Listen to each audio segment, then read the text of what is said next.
Alam niyo po ba kung bakit ako bumalik? Hindi niyo pa alam. Naiiyak na naman po kayo. Hi everyone! Today, nandito na naman tayo kay Tatay Nestor.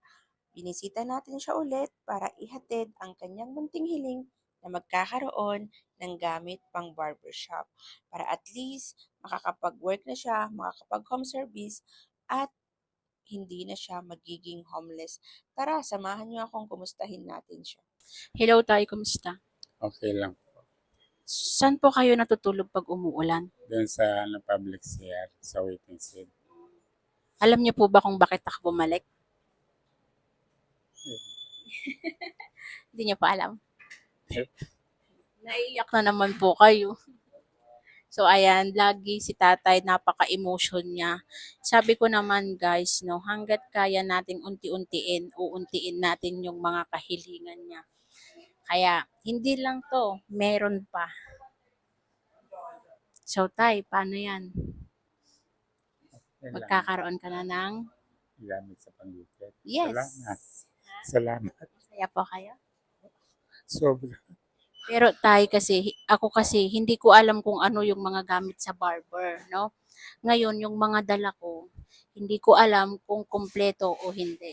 Pag hindi pa siya kumpleto, sabihin mo lang sa akin kung ano yung kulang para mabili ko and then ihahatid ko po ulit sa inyo. Sige, salamat. Maraming salamat. Mga baryo na namimigay. Ng mga groceries or ano, Hindi mga, po. yung Mga used clothes lang, saka Ah. mga pera, mga barya-barya sa mga bata. Kaya wala, hindi pa naman malakas ang ano ko naman. O di ba tayo malay mo? So, kailangan kumpletohin natin yan. Bukas, babalikan kita ulit bukas.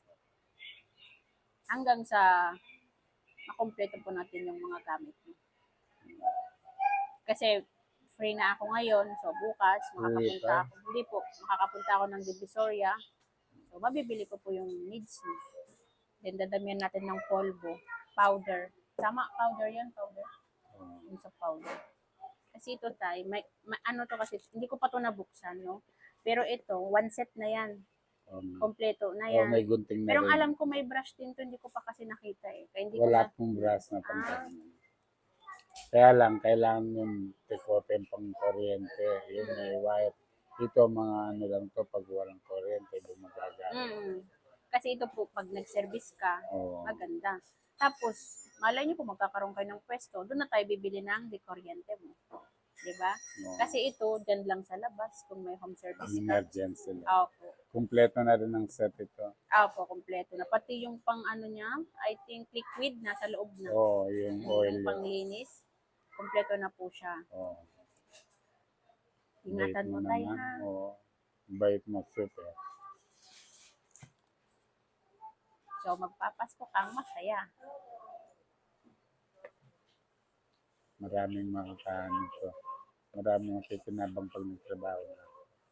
Diba? At least, mababago niyo po yung buhay ninyo. Hindi na po kayo sa kalye. Diba? Kaya kailangan tayo ingatan mo. Kaya ako binili to, itong bag na to, para at least pag nakatulog ka, pwede mo siyang gawing unan. Diba? O, nakayakap lang siya sa'yo. Hindi na mawawala. O, diba? Pwede na akong maging barber. Pero wala tayong mag-barber ba? So, ayun guys, unti-untiin natin ito pa rin yung pangarap ni tatay. Malay nyo, who knows, diba? Marami na tayong nabago. Marami na tayong kapwang nabago ang buhay. Mga foreigners na natulungan natin nakauwi sa kanilang bansa. Mga foreigners na homeless dito sa Pilipinas. Marami na tayong natulungan. Si tatay pa kaya. At dito nga, kinakausap ko na si tatay na ingatan niya ang mga gamit niya kasi baka mawala. Nag-abot na rin pala tayo ng allowance ni tatay. Kaso guys, hindi ko na pinakita dito sa video kasi gusto ko kasing maging secure si tatay. Malay nyo kasi baka mamaya pag interesan siya, pag may nakapanood nito, di ba? Lalong-lalo na natutulog siya sa kalye, kaya kailangan hindi na natin ipapakita. Sana matupad natin ang munting hiling ni tatay at mabago natin ang kanyang buhay. Salamat po sa panonood. Pakishare na rin tong video na to para mas marami pa tayong matulungan.